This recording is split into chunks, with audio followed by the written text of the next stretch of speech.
Quindi è vero quello che si dice, il fiume è un'anima, può dare sia gioie, come nel tuo caso, tantissime gioie sportive, però a volte qualche dolore. Se lo guardiamo oggi, è una giornata così di inizio primavera, dove la vegetazione sta riprendendo dalla pausa invernale, ma secondo me è un ambiente bello, piacevole, a parte insomma, le tracce, ecco, quello che si vede, le tracce dello sporco, di qualche sacchetto che è appeso ai rami in alto perché la piena ha alzato di un sacco di metri il livello dell'acqua, normalmente quelli non ci sono.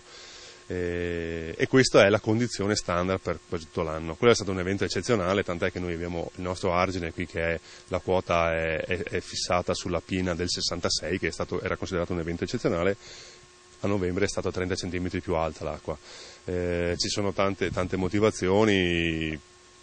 Temo che ci sia stato anche forse in condizioni veramente estreme, con forse anche una non corretta gestione del flusso dell'acqua, perché se io penso che a un certo punto, invece di tenere fermo il Brentella, che è il fiume che si mette nel Bacchiglione, qui alle 2 di notte l'hanno aperto, e infatti da quel momento l'acqua si è alzata, ci ha spaccato 2 punti dell'argine qui davanti.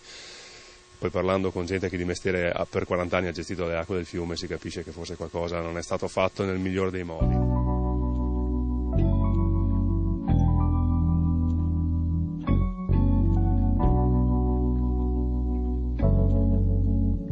Anche alla Rarinantes, pesantissimi i danni dell'alluvione.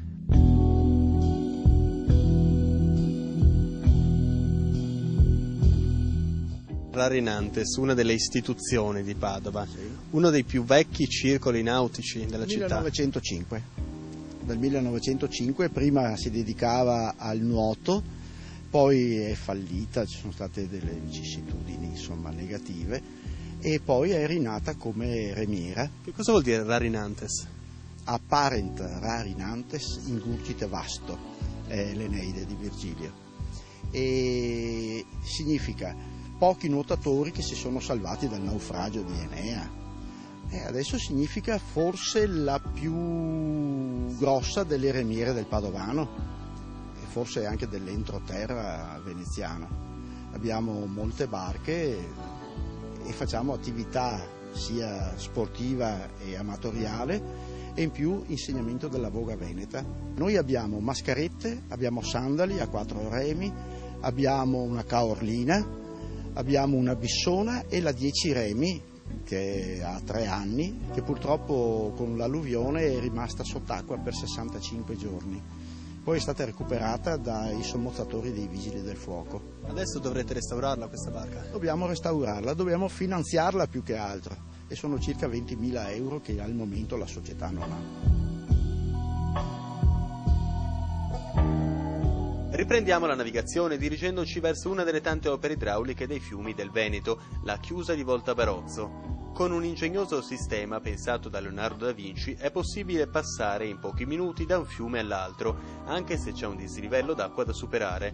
Quest'uomo è il manovratore della conca. Si entra con la barca, il livello scende o sale come un ascensore e il gioco è fatto. La conca serve per far passare le barche che devono salire, cioè siccome c'è il dislivello da monte a valle, le conche servono appunto per far saltare questo salto d'acqua e far passare le barche. Quindi come funziona? Si riempie d'acqua o si svuota a seconda? Si riempie e si svuota a seconda, se tu vieni in salita si svuota, faccio entrare la barca, poi chiudo le porte, le valvole, faccio aprire le valvole e apro le porte e va avanti.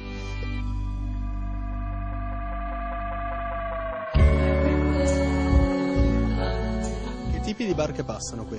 Ma di qua passano barchini da pesca, barche passeggeri, barche da lavoro.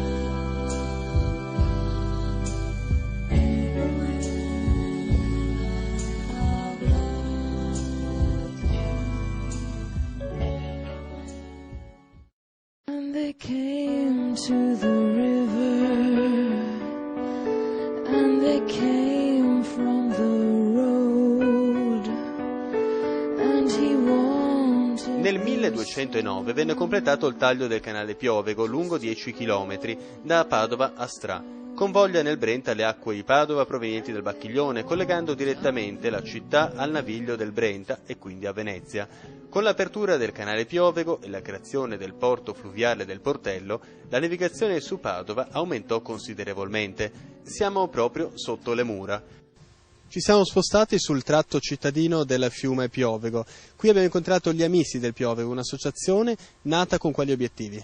Allora, è nata con obiettivi di sviluppare e promuovere la cultura e l'habitat fluviale e praticarlo attraverso la voga alla veneta. Chi sono gli Amici del Piovego? Gli Amici del Piovego sono vogatori, ma non solo, che appunto amano confrontarsi con la città dove abitano e attraverso la pratica del fiume. Padova ha sentito l'esigenza di collegarsi a Venezia e per questo intorno all'anno 1200, ancora prima di fondare l'università, sente l'esigenza di aprire una nuova via di comunicazione tra Padova e inizialmente Noventa. Quindi nel 1209 inizia la costruzione del Piovego per ridurre i costi di trasporti che allora avvenivano in maniera molto artigianale. A fianco del fiume anche le mura, molto importanti per Padova. Certo, l'acqua ha sempre costituito la principale difesa, oltre al muro anche l'acqua, quindi tutto intorno alla città. Una volta costruite le mura, questo nel 1509 ma anche prima, con le mura medievali, si è sfruttata l'acqua come ulteriore baluardo contro gli attacchi che potevano essere fatti verso la città. Voi siete anche in gioco per quanto riguarda le decisioni, per quanto concerne la tutela dell'ambiente, il fiume, l'ecologia? Certamente abbiamo un'abilità nel relazionarci anche con gli enti pubblici, quindi essere visibili. Riteniamo d'altronde che chi appunto come noi fa pratica e promuove cultura e ambiente fluviale non possa non confrontarsi con chi gestisce il territorio e le strutture. Secondo voi che cosa bisognerebbe fare per promuovere maggiormente i nostri fiumi? Bisogna tornare a sviluppare, ad approfondire, a conoscere, direi quasi ormai purtroppo bisogna ripartire dall'ABC, la cultura dell'acqua.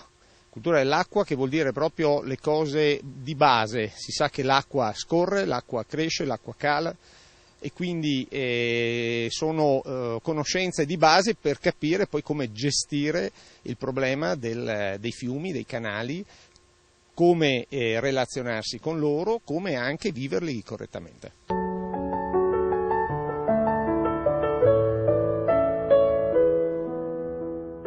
Abbiamo visto lungo le mura dei leoni di San Marco, perché?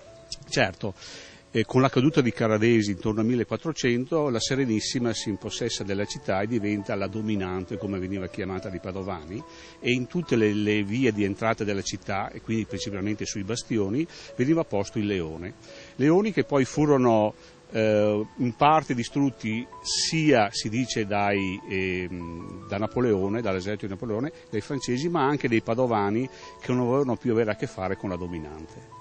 Molto importante invece l'attracco del portello, era la porta verso i mercati della città. Certo, al portello inizia la riviera del Brenta ed era il punto di attracco di tutte le imbarcazioni che circa in una giornata, partendo da Padova, arrivavano a Venezia o viceversa. Era il porto di Padova. Oggi questo fiume, questo canale, che cos'è per la città? Praticamente con la fine dell'utilizzo del gas prodotto dal carbone all'inizio degli anni 60 il Piovego ha finito la propria funzione commerciale. Potrebbe avere ancora una funzione turistica, ma ahimè non viene mantenuto con questa funzione. Parlando con queste persone capiamo quanto importante sia la manutenzione dei corsi d'acqua. Gli argini crollati sono stati trascinati per chilometri dalla corrente del fiume, andando a creare delle vere e proprie isole in mezzo all'alveo, dove il fiume si inabissava prima per 5-6 metri. Questi depositi impediscono il regolare fluire delle acque e il rischio alluvione aumenta esponenzialmente. Le concessioni per i sabbionari sono state tolte da anni e nessuno si prende l'onere di dragare il letto del fiume. Gli enti sono troppi, i soli consorzi di bonifica a Padova sono 8, poi c'è la regione, i comuni, il magistrato delle acque, il genio civile e chi più ne ha più ne metta. Competenze sovrapposte, dove ognuno fa tutto e nulla, tranne la confusione che questa sì è veramente dappertutto. Sembra di tornare quando Canale Brentella fu scavato dai Carraresi, signori di Padova, nel 1314, per ostacolare le manovre dei Vicentini e dei Veronesi, i quali nelle lunghe lotte tra signorie comunali, con lo scavo del canale Bisatto, ridussero la portata d'acqua del Bacchiglione, evento citato anche da Dante nel Nono Canto del Paradiso. In questo panorama di confusione ci perdono soprattutto i cittadini, costretti a convivere con uno stato di eterna emergenza idraulica. Il fiume, da amico, si è trasformato in micidiale pericolo. E di turismo, economia, possibilità di investimenti su queste fantastiche porzioni del territorio i politici parlano troppo poco e piano piano si sta perdendo la memoria dei fiumi del Veneto e dei loro antichi mestieri, nonostante il bel museo della navigazione fluviale di Battaglia Terme. Forse l'alluvione è stato un ultimo grande grido d'aiuto dei fiumi, lasciati piano piano morire.